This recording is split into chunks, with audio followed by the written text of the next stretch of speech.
Muy buenas noches, queridos hermanos. Yo quería continuar con el libro de Daniel. Es la tercera lección, la estatua imponente de Nabucodonosor. Todos querían saber cuál era la estatua de Nabucodonosor. Les muestro más o menos. Esta es la estatua. Y la piedra era que le destrozaba los pies fuertes de Nabucodonosor, ¿verdad? Bueno, y continuamos con nuestro estudio, ¿verdad? Porque muchos están interesados en qué época nosotros estamos. Nosotros estamos en el Imperio Otomano, que eran los pies de Nabucodonosor, ¿verdad? Como Daniel había descrito. Y bueno, alguna vez pensó qué interesante era la estatua imponente de Nabucodonosor, ¿verdad? Si pudiésemos ver el futuro, conocer los hechos, aunque se sucedan, podríamos evitar algunos accidentes, alguna pelea, divorcio y otras cosas. Pero sería muy extraño porque todos sabríamos el resultado final de la historia. O sea, nadie podemos saber el resultado final de la historia. Dios habla que en la semana 70 de Israel, de Daniel, ¿verdad? Periodos, ¿verdad? Pero nosotros no sabemos la agenda 2030 de Dios, ¿verdad? No sabemos. Ni el día, ni la hora, ni los ángeles no saben, ¿verdad? En ocasiones sería interesante conocer el futuro, pero por otro lado podría ser extremadamente desagradable también, porque nadie quiere terminar realmente como estábamos mencionando, nadie quiere que termine, todos tienen sueños y por lo menos queremos vivir un día a la vez, ¿verdad? Entonces nadie le interesa saber el final, como ya sabemos que tenemos que cuidar nuestra vida espiritual y eso es nuestra tarea que nos toca hacer, ¿verdad? Bueno, ¿a quién le gustaría saber el día y la hora de la pérdida de un amigo, la pérdida o la muerte de un familiar? A nadie le gustaría saber eso, ¿verdad? No es necesario decir nada más que la verdad. Definitivamente conocer el futuro no sería bueno como podríamos pensar, pero Dios no permite, no deja a nadie sin conocer el futuro. Nadie puede prever el mañana. O sea, Dios no le deja a nadie conocer el futuro, que sea ni los astrólogos, ni el adivino, a nadie.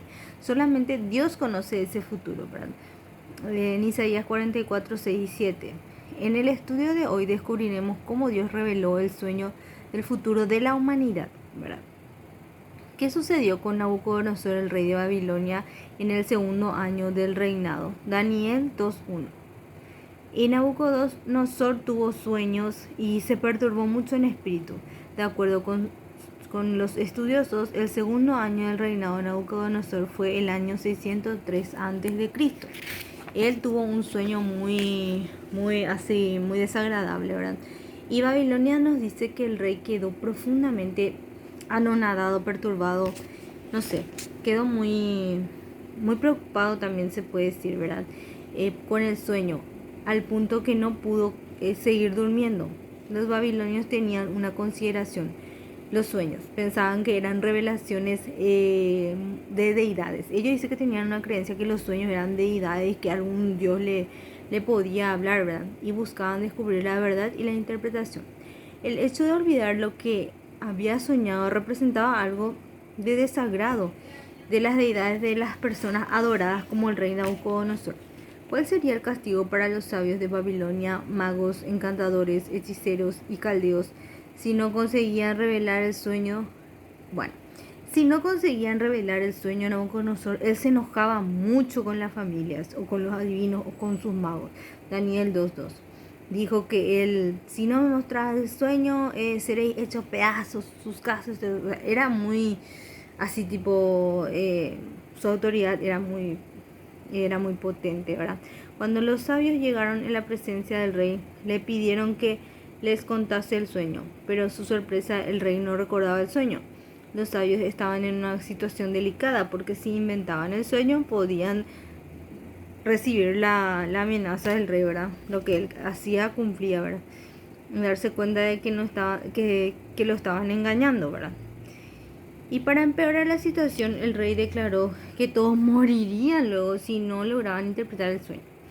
Entonces los sabios tuvieron que reconocer que no hay hombre sobre la tierra que pueda declarar ese sueño, que era Daniel, ¿verdad?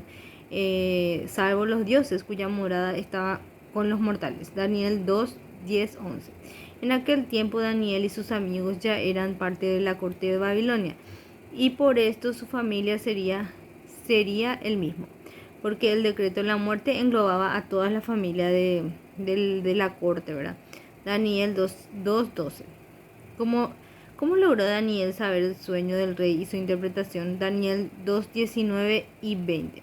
Entonces el secreto fue revelado a Daniel en visión de noche. Daniel era un joven descendiente de Dios y confiaba en la oración. Dio a conocer la situación a sus amigos y juntos buscaron a Dios pidiendo misericordia y salvación. El cielo recompensó a la fe de estos jóvenes hebreos. Entonces el misterio fue revelado a Daniel.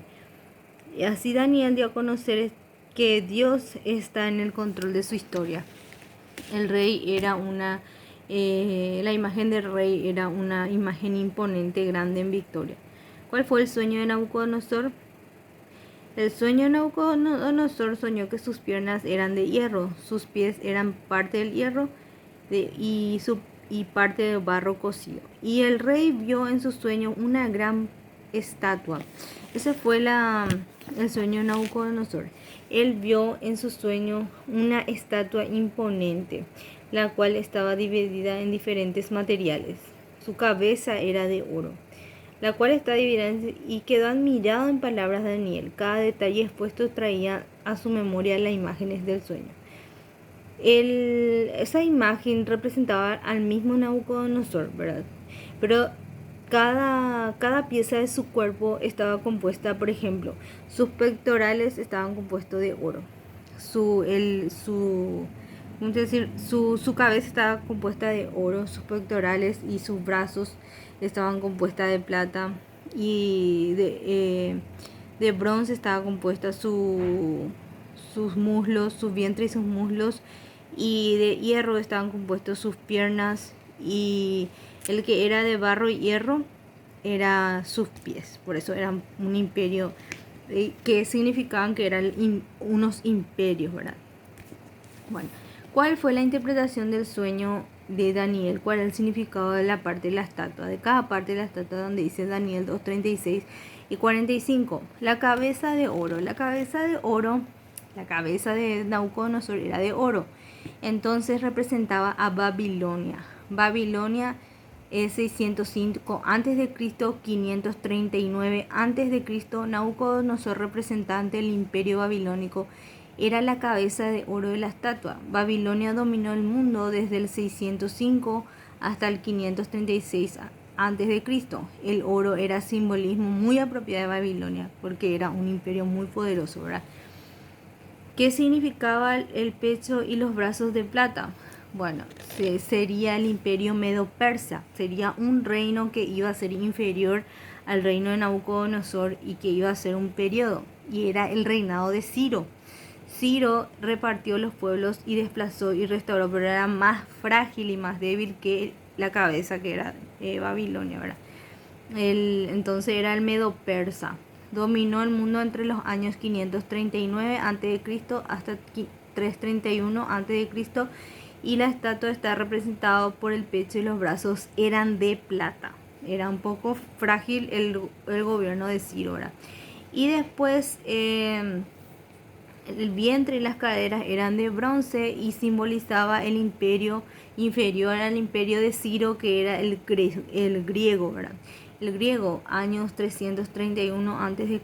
y 168 a.C. Fue el tercer imperio después del Medo-Persa. Fue Grecia, Alejandro el Grande, ¿verdad? El imperio está representado por la estatua y por vientre y muslos de bronce. Después está el imperio que sus piernas eran de hierro. Bueno, este imperio era el imperio, en las piernas simbolizaba el imperio romano, 608 a.C. y 476 después de Cristo. El cuarto imperio, que era el más largo, por eso simboliza las piernas, simbolizaba el cuarto imperio mundial, representado por las piernas de hierro, que era Roma, ¿verdad? Y barro. Fue Roma de los Césares, ¿verdad? 608 a.C. y 473. Jesús nació y murió bajo la crucifixión del imperio, ¿verdad? pero ahora los pies simboliza el Imperio Otomano. Sería Roma más pueblo árabe. Por eso dice que habrá un poco de los pies y de los dedos, parte del barro cocido y parte de hierro. Una parte será un poco más fuerte y otra parte será un poco más débil. Ese es el Imperio Otomano en el cual estamos ahora. Imperio Otomano resurgido, ¿verdad? La historia es nuestra mejor herramienta al interpretar la profecía bíblica de Daniel, la cual nos dice claramente que Nabucodonosor es el representante del imperio babilónico. Era la cabeza de oro de la estatua.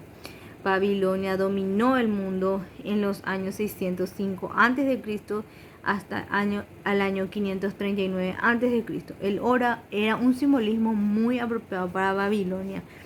Heródoto, considerado como el padre de la historia, describe el resplandor de oro de los templos de Babilonia con las siguientes palabras: en parte el inferior del templo de Babilonia, una capilla donde se ve una gran estatua de oro representado a Júpiter sentado y al lado una gran mesa de oro. El oro era muy importante para aquella época. El trono, el cetro son el mismo metal y se ven también fuera de la capilla un altar de oro. Había en aquel tiempo en el recinto sagrado una estatua de oro macizo de 12 codos de altura, ¿verdad? Heródoto, la historia, ¿verdad? El profeta Jeremías compara a Babilonia como una copa de oro en manos del Señor. Jeremías 51:7. El reino que sucedió a Babilonia fue el Medo-Persa. Fue liderado por el gran Ciro, ¿verdad? Isaías 45:1, ejemplificado en el sueño por los pechos y los brazos de plata. La historia de la caída de Babilonia está registrada en el cilindro de Ciro, la propiedad del Museo Británico. El arqueólogo británico Hormuz Razan descubrió este cilindro en el marzo de 1879, documento que data del siglo VI a.C., el cual fue descubierto en las ruinas de Babilonia. Estaba en los cimientos de Esagila, templo principal de la ciudad consagrado al dios Marduk. Es el templo que nos llega en la comparación de la historia de la caída de Babilonia y la asunción de Media Persia como la nueva potencia mundial, que era la potencia de Ciro, ¿verdad? El cilindro de Ciro, ¿verdad?, está dividido en varios fragmentos y registra la asunción luego de Medo-Persa, ¿verdad? Y registra una declaración en la escritura cuneiforme acadiana, en el nombre del rey de Aquemenida